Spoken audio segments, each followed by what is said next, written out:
Hello everyone, it's time for story and we're carrying on with George's Marvellous Medicine.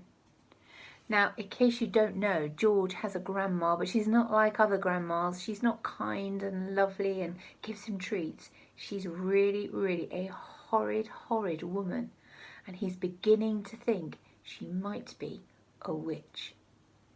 Now, he's backed out of the door towards the kitchen, and we know that the next chapter is called The Marvellous Plan.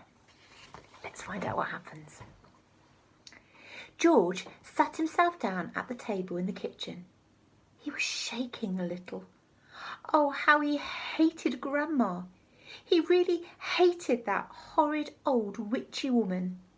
And all of a sudden, he had a tremendous urge to do something about her. Something whopping. Something absolutely terrific. A real shocker. A sort of explosion. He wanted to blow away that witchy smell that hung about her in the next room. He may have been only 8 years old, but he was a brave little boy. He was ready to take this old woman on. I'm not going to be frightened by her, he said softly to himself. But he was frightened, and that's why he wanted suddenly to explode her away. Well, not quite away, but he would want to shake the old woman up a bit. Very well then, what should it be? This whopping, terrific, exploding shocker for Grandma. He would have liked to have put a firework banger under her chair, but he didn't have one. He would have liked to have put a long green snake down on the back of her dress, but he didn't have a long green snake. Here's a picture of all the ideas that he's starting to have. I'm a bit worried about that one there with the rats.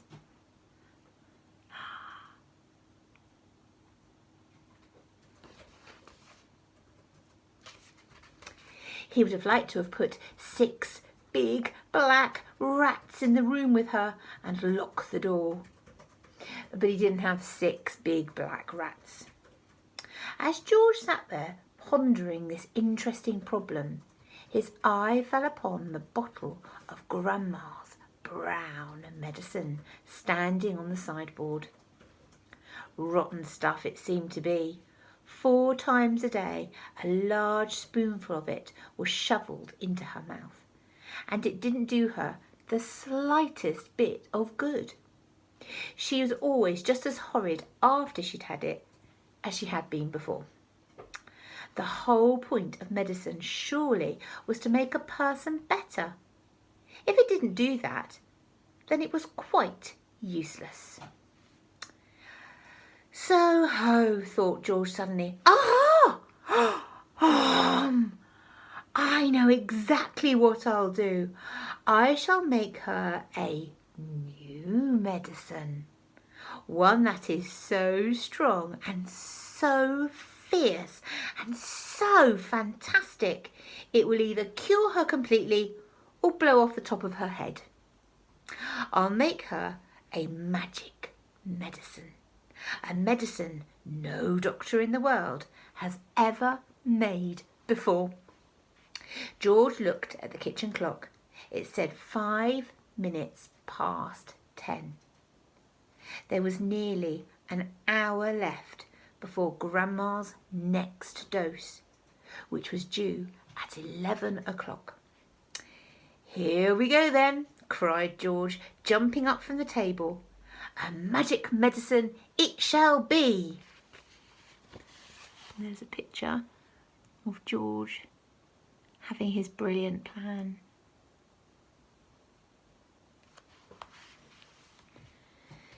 So, give me a bug and a jumping flea, give me 2 snails and lizards 3, and a slimy squidger from the sea, and the poisonous sting of a bumblebee, and the juice of the fruit from the jujube tree, and the powdered bone of a wombat's knee, and 100 other things as well. each with a rather nasty smell. I'll stir them up, I'll boil them long, a mixture tough, a mixture strong. And then, hey-ho, and down it goes, a nice big spoonful, hold your nose. Just gulp it down and have no fear. How do you like it, Granny dear? Will she go pop? Will she explode? Will she go flying down the road? Will she go poof in a puff of smoke? Or start fizzing like a can of Coke? Who knows? Not I. Let's wait and see. I'm glad it's neither you nor me. Oh, Grandma, if you only knew what I have got in store for you. And that was the end of that chapter. I'm going to start the next one, and it's called George Begins to Make the Medicine. George took an enormous saucepan out of the cupboard and placed it on the kitchen table. George, came the shrill voice from the next room. What are you doing? Nothing, Grandma, he called out. You needn't think I can't hear you just because you closed the door. You're rattling the saucepans. Oh, I'm just tidying the kitchen, Grandma. And then there was silence. George had absolutely no doubts whatsoever about how he was going to make his famous medicine. He wasn't going to fool about wondering whether to put in a little bit of this or a little bit of that. Quite simply, he was going to put in everything he could find. There would be no messing about, no hesitating, no wondering whether to put a particular thing or whether it would knock the old girl sideways or not. The rule would be this: whatever he saw, if it was runny or powdery or gooey, in it went. Nobody had ever made a medicine like that before. If it didn't actually cure Grandma, then it would anyway cause some exciting results. It would be worth watching. George decided to work his way around the various rooms one at a time and see what they had to offer. He would go first to the bathroom. There are always lots of funny things in bathrooms. So upstairs he went, carrying the enormous two-handled saucepan before him. And in the bathroom he gazed longingly at the famous and dreaded medicine cupboard. But he didn't go near it. It was the only thing in the entire house he was forbidden to touch. That's because they're so dangerous, isn't it, medicine cupboards? Here we go. There's a picture of George carrying the saucepan, the two-handled saucepan, up the stairs. It's really big. He had made a solemn promises to his parents about this, and he wasn't going to break them. There were things in there, they had told him, that could actually kill a person. And although he was out to give Grandma a pretty fierce mouthful, he didn't really want a dead body on his hands. No, George put the saucepan on the floor and went to work.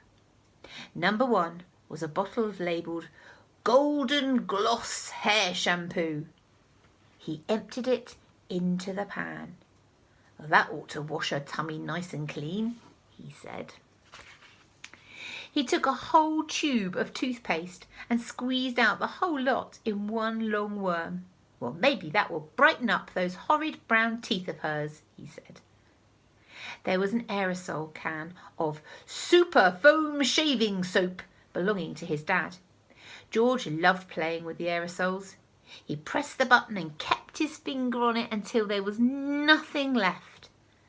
A wonderful mountain of white foam built up in the giant saucepan. With his fingers, he scooped out the contents of a jar of vitamin-enriched face cream. In went a small bottle of scarlet nail varnish. Well, if the toothpaste won't clean her teeth, George said, then this will paint them as red as roses. There you go. I'm going to stop there, so we'll have to carry on tomorrow. I hope you're having a good day, and I look forward to seeing you soon. Take care. Bye.